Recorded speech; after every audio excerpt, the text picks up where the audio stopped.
ಬಗೆದಷ್ಟು ಲಕ್ಕುಂಡಿ ರಹಸ್ಯ ಬಯಲಾಗ್ತಾ ಇದೆ. ಉತ್ಖನನ ಸಂದರ್ಭದಲ್ಲಿ ನಾಟ್ಯ ಭಂಗಿಯಲ್ಲಿರುವಂತಹ ಕಲಾಕೃತಿ ಪತ್ತೆಯಾಗಿದೆ. ಬಾವಿಯ ಕಲ್ಲಿನ ಮೇಲೆ ಅಪರೂಪದ ಶಿಲಾಕೃತಿ ಪತ್ತೆಯಾಗಿರೋದು ವಿಜಯನಗರ ಕಾಲದ ಶಿಲಾಕೃತಿ ಅನ್ನುವಂತಹ ಅನುಮಾನ ವ್ಯಕ್ತವಾಗ್ತಾ ಇದೆ. ದೇಗುಲದ ಬಾಗಿಲಿಗೆ ಬಳಸುವಂತಹ ಕಂಬದ ಆಕೃತಿ ಇದು ಪತ್ತೆಯಾಗಿರೋದು. ಲಕ್ಕುಂಡಿಯಲ್ಲಿ ಒಂದೊಂದೇ ರಹಸ್ಯ ಬಯಲಾಗ್ತಾ ಇದೆ. ಈಗ ಮತ್ತೊಂದು ರಹಸ್ಯ ಬಯಲಾಗಿದೆ.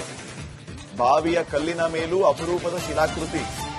ಬಾವಿಯ ಕಟ್ಟಿಯ ಮಧ್ಯದಲ್ಲಿ ಕಾಣಸಿಗುವ ಪ್ರಾಚ್ಯ ಅವಶೇಷ ಅದು. ರೌದಿ ಅವರ ಕುಟುಂಬಕ್ಕೆ ಸೇರಿದಂತಹ ಬಾವಿಯ ಕಟ್ಟೆ ಮೇಲೆ ಈ ಶಿಲಾಕೃತಿ ಸಿಕ್ಕಿತ್ತು.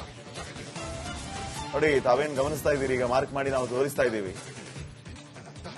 ನಾಟ್ಯ ಭಂಗಿಯಲ್ಲಿರುವಂತಹ ಕಲಾಕೃತಿ ಇದು. ನೂರಾರು ವರ್ಷದಿಂದಲೂ ಕೂಡ ಆ ಶಿಲಾಕೃತಿ ಅಲ್ಲಿದೆ. ಚಾಲುಕ್ಯರ ಕಾಲದ ಶಿಲಾಕೃತಿ ಅಂತ ಅನುಮಾನ ವ್ಯಕ್ತವಾಗ್ತಾ ಇದೆ.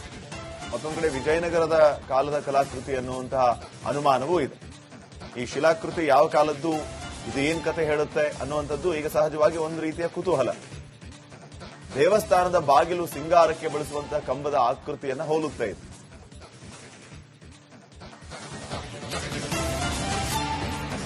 ಹೇಳ್ತಾ ಇದ್ದಾರೆ. ಸಾಕಷ್ಟು ಬಾವಿಗಳು ಐತಿಹಾಸಿಕ ಲಕ್ಕುಂಡಿ ಗ್ರಾಮದಲ್ಲಿ ಸಾಕಷ್ಟು ಪ್ರಾಚ್ಯಾವಶೇಷಗಳು ಕೂಡ ಸಿಗುತ್ತಾ ಇದ್ದಾವೆ.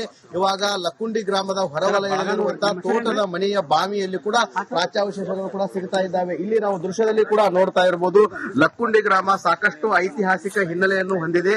ಈ ಒಂದು ಗ್ರಾಮದ ಹೊರವಲಯದಲ್ಲಿರುವಂತಹ ತೋಟದ ಮನೆಯಲ್ಲಿ ಇವಾಗ ಒಂದು ಶಿಲೆ ಪತ್ತೆಯಾಗಿದೆ. ಅದು ಸಾಕಷ್ಟು ಕುತೂಹಲಕ್ಕೆ ಎಡೆ ಮಾಡಿಕೊಡ್ತಾ ಇದೆ. ಇಲ್ಲಿ ನಾವು ದೃಶ್ಯದಲ್ಲಿ ಕೂಡ ನೋಡ್ತಾ ಇರಬಹುದು. ಆ ಶಿಲೆ ನೋಡಿದ್ರೆ ಸರಸ್ವತಿ ಅಥವಾ ಲಕ್ಷ್ಮೀ ಮೂರ್ತಿ ಅಂತ ಹೇಳಿ ಇತಿಹಾಸ ತಜ್ಞರು ಕೂಡ ಹೇಳ್ತಾ ಇದ್ದಾರೆ.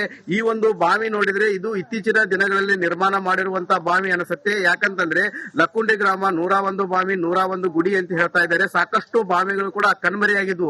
ಆದ್ರೆ ಇವಾಗ ತೋಟದ ಮನೆಯಲ್ಲಿ ಇರುವಂತಹ ಈ ಬಾವಿ, ಇವಾಗ ಅದರಲ್ಲಿರುವಂತಹ ಶಿಲೆಯನ್ನು ನೋಡಿದ್ರೆ ಇದು 9 ಮತ್ತು 10ನೇ ಶತಮಾನದ ನಂತರ ಇಲ್ಲಿ ಯುದ್ಧಗಳೇನಾಗ್ತವೆ, ಆ ಸಮಯದಲ್ಲಿ ನಾಶವಾದಂತಹ ಅವಶೇಷಗಳನ್ನು ತೆಗೆದುಕೊಂಡು ಬಂದು ಕಟ್ಟಿರುವಂತಹ ಕುರುಹುಗಳು ಕೂಡ ಇಲ್ಲಿ ಪತ್ತೆ ಆಗತ್ತೆ. ಅದೇ ರೀತಿಯಾಗಿ ಲಕ್ಕುಂಡಿ ಗ್ರಾಮ ಏನಿದೆ, ಲಕ್ಕುಂಡಿ ಗ್ರಾಮದ ಸುತ್ತಲೂ ಕೂಡ 7 ಗ್ರಾಮಗಳಿದ್ವು. ಲಕ್ಕುಂಡಿ ಅಂತಂದ್ರೆ ಇದು 9, 10ನೇ ಶತಮಾನದಲ್ಲಿ ಸಾಕಷ್ಟು ವೈಭವವಾಗಿ ಮೆರೆದಂತ ನಾಡು. ಈ ಒಂದು ನಾಡಿನಲ್ಲಿ ಏನು ಲಕ್ಕುಂಡಿ ಗ್ರಾಮ ಏನಿವಾಗ ನೈಜ ಲಕ್ಕುಂಡಿ ಗ್ರಾಮ ಇದೆ, ಆ ಗ್ರಾಮ ಅಲ್ಲಿರುವಂತಹ ಮಂತ್ರಿಗಳಾಗಿರ್ಬೋದು ಮತ್ತು ಟಂಕಶಾಲೆ ಇತ್ತು. ಅದರ ಸುತ್ತಲೂ ಕೂಡ 7 ಗ್ರಾಮಗಳಿದ್ವು. ಹೀಗಾಗಿ ಲಕ್ಕುಂಡಿ ಗ್ರಾಮದ ಸುತ್ತಲೂ ಕೂಡ ಸಾಕಷ್ಟು 7 ಗ್ರಾಮಗಳಿರುವುದರಿಂದ ಆ ಲಕ್ಕುಂಡಿ ಗ್ರಾಮಕ್ಕೆ ಸಾಕಷ್ಟು ವಿಶೇಷತೆ ಇದೆ. ಇಲ್ಲಿ ನಾವು ದೃಶ್ಯದಲ್ಲಿ ಕೂಡ ನೋಡ್ತಾ ಇರಬಹುದು. ಇದು ಒಂದು ದ್ವಾರ ಬಾಗಿಲು ಅಂದ್ರೆ ಈ ತರ ಏನು ಅವಶೇಷ ಕೂಡ ಪತ್ತೆ ಆಗ್ತಾ ಇದ್ದೇವೆ. ಈ ಒಂದು ಶೆಡ್ ನಲ್ಲಿ ಇವಾಗ ಈ ರೀತಿ ಪತ್ತೆ ಆಗಿರುವುದು ಸಾಕಷ್ಟು ಕುತೂಹಲಕ್ಕೆ ಎಡೆ ಮಾಡಿಕೊಡ್ತಾ ಇದೆ. ಏನು ಲಕ್ಕುಂಡಿ ಗ್ರಾಮದ ಹೊರವಲಯದಲ್ಲಿ ಸಾಕಷ್ಟು ರೈತರಿದ್ದಾರೆ. ಇದು ಒಂದೇ ಬಾವಿ ಅಲ್ಲ, ಈ ರೀತಿ ಲಕ್ಕುಂಡಿ ಗ್ರಾಮದ ಸುತ್ತಲೂ ಕೂಡ ಸಾಕಷ್ಟು ಅವಶೇಷಗಳು ಕೂಡ ಪತ್ತೆ ಆಗ್ತಾ ಇದ್ದಾವೆ. ಪ್ರಾಚ್ಯಾವಶೇಷಗಳು ಕೂಡ ಇಲ್ಲಿ ನಾವು ದೃಶ್ಯದಲ್ಲಿ ಕೂಡ ನೋಡ್ತಾ ಇರಬಹುದು. ಏನು ಶೆಡ್ ಇದೆ, ಆ ಶೆಡ್ಡಿನ ಮುಂಭಾಗದಲ್ಲಿ ಒಂದು ದಾನಶಿಲೆ ಪತ್ತೆಯಾಗಿದೆ. ಇಲ್ಲಿ ನಾವು ನೋಡ್ತಾ ಇರಬಹುದು.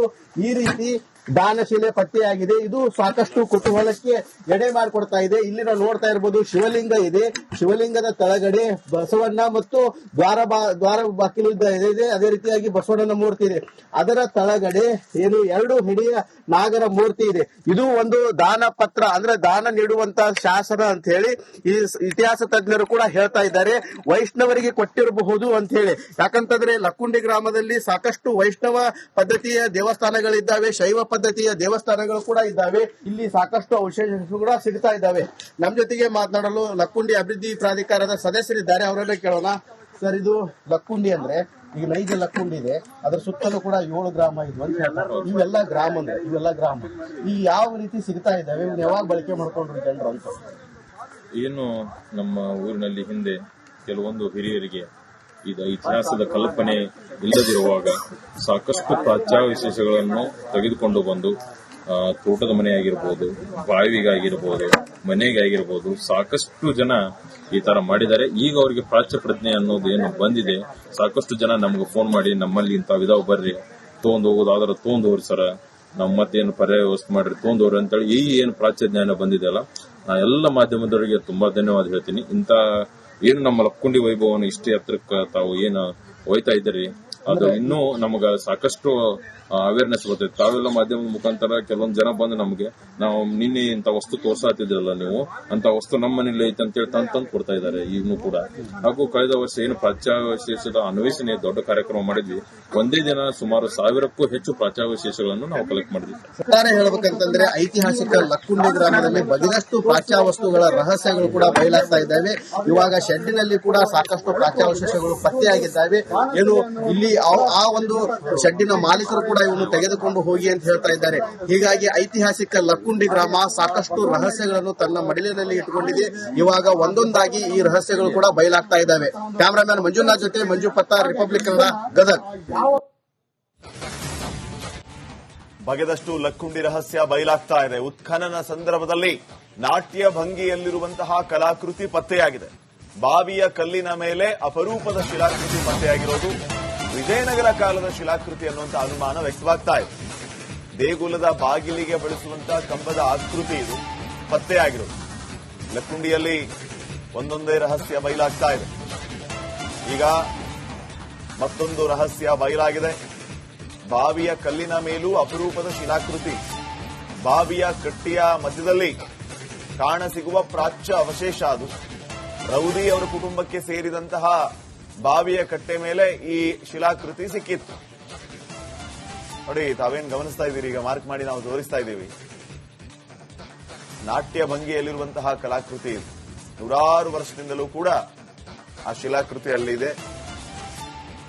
ಚಾಲುಕ್ಯರ ಕಾಲದ ಶಿಲಾಕೃತಿ ಅಂತ ಅನುಮಾನ ವ್ಯಕ್ತವಾಗ್ತಾ ಇದೆ. ಮತ್ತೊಂದು ಕಡೆ ವಿಜಯನಗರದ ಕಾಲದ ಕಲಾಕೃತಿ ಅನ್ನುವಂತಹ ಅನುಮಾನವೂ ಇದೆ. ಈ ಶಿಲಾಕೃತಿ ಯಾವ ಕಾಲದ್ದು, ಇದು ಏನ್ ಕತೆ ಹೇಳುತ್ತೆ ಅನ್ನುವಂಥದ್ದು ಈಗ ಸಹಜವಾಗಿ ಒಂದು ರೀತಿಯ ಕುತೂಹಲ.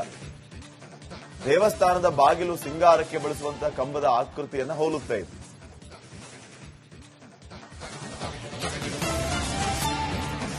ಹೇಳ್ತಾ ಇದ್ದಾರೆ. ಸಾಕಷ್ಟು ಬಾವಿಗಳು ಐತಿಹಾಸಿಕ ಲಕ್ಕುಂಡಿ ಗ್ರಾಮದಲ್ಲಿ ಸಾಕಷ್ಟು ಪ್ರಾಚ್ಯಾವಶೇಷಗಳು ಕೂಡ ಸಿಗುತ್ತಾ ಇದ್ದಾವೆ. ಇವಾಗ ಲಕ್ಕುಂಡಿ ಗ್ರಾಮದ ಹೊರವಲಯದಲ್ಲಿರುವಂತಹ ತೋಟದ ಮನೆಯ ಬಾವಿಯಲ್ಲಿ ಕೂಡ ಪ್ರಾಚ್ಯಾವಶೇಷಗಳು ಕೂಡ ಸಿಗುತ್ತಾ ಇದ್ದಾವೆ. ಇಲ್ಲಿ ನಾವು ದೃಶ್ಯದಲ್ಲಿ ಕೂಡ ನೋಡ್ತಾ ಇರಬಹುದು. ಲಕ್ಕುಂಡಿ ಗ್ರಾಮ ಸಾಕಷ್ಟು ಐತಿಹಾಸಿಕ ಹಿನ್ನೆಲೆಯನ್ನು ಹೊಂದಿದೆ. ಈ ಒಂದು ಗ್ರಾಮದ ಹೊರವಲಯದಲ್ಲಿರುವಂತಹ ತೋಟದ ಮನೆಯಲ್ಲಿ ಇವಾಗ ಒಂದು ಶಿಲೆ ಪಟ್ಟಿಯಾಗಿದೆ. ಅದು ಸಾಕಷ್ಟು ಕುತೂಹಲಕ್ಕೆ ಎಡೆ ಮಾಡಿಕೊಡ್ತಾ ಇದೆ. ಇಲ್ಲಿ ನಾವು ದೃಶ್ಯದಲ್ಲಿ ಕೂಡ ನೋಡ್ತಾ ಇರಬಹುದು. ಆ ಶಿಲೆ ನೋಡಿದ್ರೆ ಸರಸ್ವತಿ ಅಥವಾ ಲಕ್ಷ್ಮೀ ಮೂರ್ತಿ ಅಂತ ಹೇಳಿ ಇತಿಹಾಸ ತಜ್ಞರು ಕೂಡ ಹೇಳ್ತಾ ಇದ್ದಾರೆ. ಈ ಒಂದು ಬಾವಿ ನೋಡಿದ್ರೆ ಇದು ಇತ್ತೀಚಿನ ದಿನಗಳಲ್ಲಿ ನಿರ್ಮಾಣ ಮಾಡಿರುವಂತಹ ಬಾವಿ ಅನಿಸುತ್ತೆ. ಯಾಕಂತಂದ್ರೆ ಲಕ್ಕುಂಡಿ ಗ್ರಾಮ 101 ಬಾವಿ 101 ಗುಡಿ ಅಂತ ಹೇಳ್ತಾ ಇದ್ದಾರೆ. ಸಾಕಷ್ಟು ಬಾವಿಗಳು ಕೂಡ ಕಣ್ಮರೆಯಾಗಿದ್ವು. ಆದ್ರೆ ಇವಾಗ ತೋಟದ ಮನೆಯಲ್ಲಿ ಇರುವಂತಹ ಈ ಬಾವಿ, ಇವಾಗ ಅದರಲ್ಲಿರುವಂತಹ ಶಿಲೆಯನ್ನು ನೋಡಿದ್ರೆ ಇದು 9 ಮತ್ತು 10ನೇ ಶತಮಾನದ ನಂತರ ಇಲ್ಲಿ ಯುದ್ಧಗಳೇನಾಗ್ತವೆ, ಆ ಸಮಯದಲ್ಲಿ ನಾಶವಾದಂತಹ ಅವಶೇಷಗಳನ್ನು ತೆಗೆದುಕೊಂಡು ಬಂದು ಕಟ್ಟಿರುವಂತಹ ಕುರುಹುಗಳು ಕೂಡ ಇಲ್ಲಿ ಪತ್ತೆ ಆಗತ್ತೆ. ಅದೇ ರೀತಿಯಾಗಿ ಲಕ್ಕುಂಡಿ ಗ್ರಾಮ ಏನಿದೆ, ಲಕ್ಕುಂಡಿ ಗ್ರಾಮದ ಸುತ್ತಲೂ ಕೂಡ